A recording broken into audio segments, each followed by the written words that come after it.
सूरजगंज नाम के गांव में रहने वाला मनोज एक मछुआरा था। रोज समुद्र में अपना जाल फेंक कर मछली पकड़कर बेचा करता था। उसकी 2 पुत्रियां थीं, बड़ी मीना और छोटी सिया। दोनों बहुत सुंदर थी। एक दिन, बेटा मीना, मैं मछली पकड़ने जा रहा हूँ, दोपहर तक लौट आऊंगा। मनोज मीना को कहकर समुद्र पर चला जाता है। वो समुद्र में जाल फेंकने खड़ा होता है, तभी पानी के अंदर से एक बड़ी और खूंखार मछली आती है और वो मनोज को पकड़ लेती है। उसके नोकीली दांत मनोज के शरीर को फाड़ने लगते हैं। बचाओ, कोई बचाओ, ये मछली मुझे मार डालेगी, कोई है। मनोज अपनी रक्षा करने के हेतु से सहायता के लिए लोगों को पुकारने लगता है।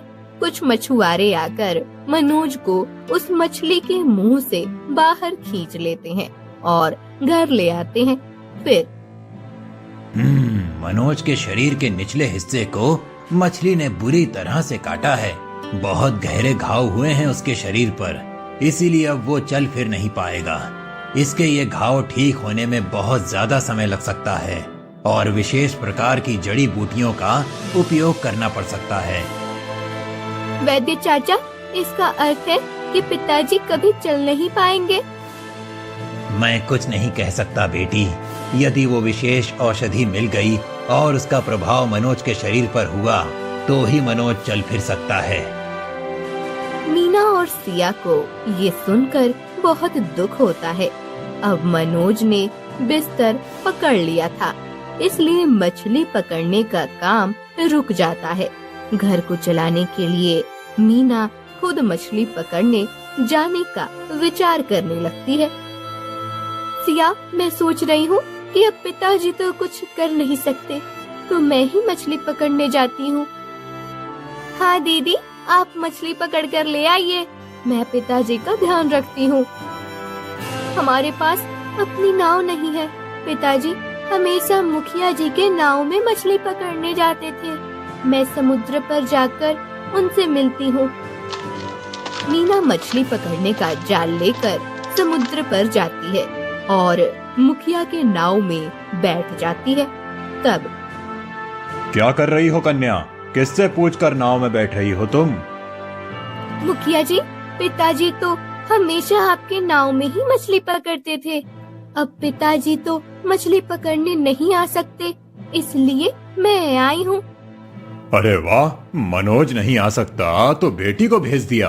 अरे उसने नाव के किराए के पैसे मुझे अभी तक नहीं दिए हैं। मैंने उसे बताया था कि हर सप्ताह के पैसे मुझे सप्ताह के पहले दिन ही दे दिया करे। अब जब तक तुम पुराना सारा किराया नहीं चुका देती, मैं तुम्हें नाव में नहीं बैठने दूंगा। परंतु मुखिया जी, मैं अभी इतना धन आपको कहाँ से दूं?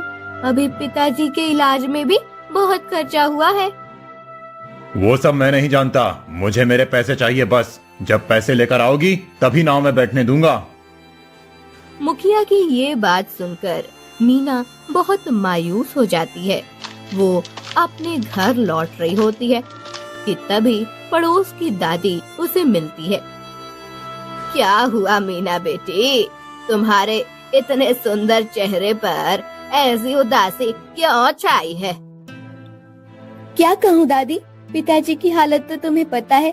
अब पिताजी कुछ काम नहीं कर सकते, परंतु पेट को भरने के लिए अन्न तो लगता है और अन्न खाने के लिए धन प्राप्त करना पड़ता है। यही विचार करके मैं समुद्र पर मछली पकड़ने गई थी, पर वहाँ मुखिया जी ने मुझे नाव में नहीं बैठने दिया। वो कह रहे थे कि जब तक पूरा किराया नहीं चुकाते तब तक वो नाव में नहीं बैठने देंगे। अरे वो मुखिया तो है ही लालची, उसमें इंसानियत नाम की कोई चीज नहीं है। तुम चिंता मत करो, सब ठीक हो जाएगा। कैसे ठीक हो जाएगा दादी? पिताजी का इलाज, घर का खर्चा सब कैसे होगा?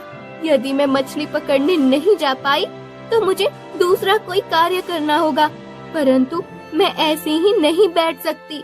धन कमाने के लिए कुछ तो उपाय करना ही होगा। मीना बेटी, तुम एक काम कर सकती हो। हमारी महारानी जीव दया बहुत दयालु है, उनसे किसी भी प्रजाजन का दुख देखा नहीं जाता। तुम उनसे जाकर मिलो, वो तुम्हारी सहायता अवश्य करेंगी। हाँ, ये ठीक है, मैं आज ही जाकर महारानी से मिलती हूँ। मीना राजमहल आकर महारानी जीव दया से मिलती हैं। क्या हुआ पुत्री, तुम इतनी व्यथित क्यों हो?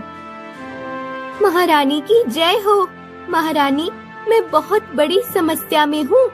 मेरे पिताजी उस दिन मछली पकड़ने समुद्र में गए थे, तभी एक बड़े शिकारी मछली ने पिताजी को पकड़ लिया और उनके शरीर को आहत कर दिया। घावों के कारण पिताजी अब चल फिर नहीं सकते। उन्होंने बिस्तर पकड़ लिया है। अरे, ये तो बहुत दुखदाई है। घर चलाने वाला ही यदि काम न कर पाए तो पूरे घर की समस्या बढ़ जाती है। हाँ महारानी, अब पिताजी कुछ कर नहीं सकते, इसलिए मैं मछली पकड़ने गई थी, परंतु वहाँ नाव का किराया ना देने की वजह से मैं मछली भी पकड़ नहीं पाई। महारानी, मुझे आपकी सहायता की आवश्यकता है।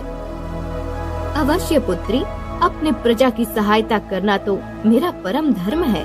मैं तुम्हें धन देती हूँ, फिर तुम्हारी समस्याओं का निवारण हो जाएगा। नहीं महारानी, मुझे ऐसे ही धन नहीं चाहिए। मेरे पिताजी कहते हैं कि मुफ्त के मिले धन की हमें कभी कीमत नहीं रहती और धन देने वाले से हम कभी सम्मान से आंखें नहीं मिला सकते। इसलिए सदा काम करके ही धन प्राप्त करना चाहिए। काम चाहे छोटा ही क्यों ना हो, परंतु बिना काम के कभी धन नहीं लेना चाहिए।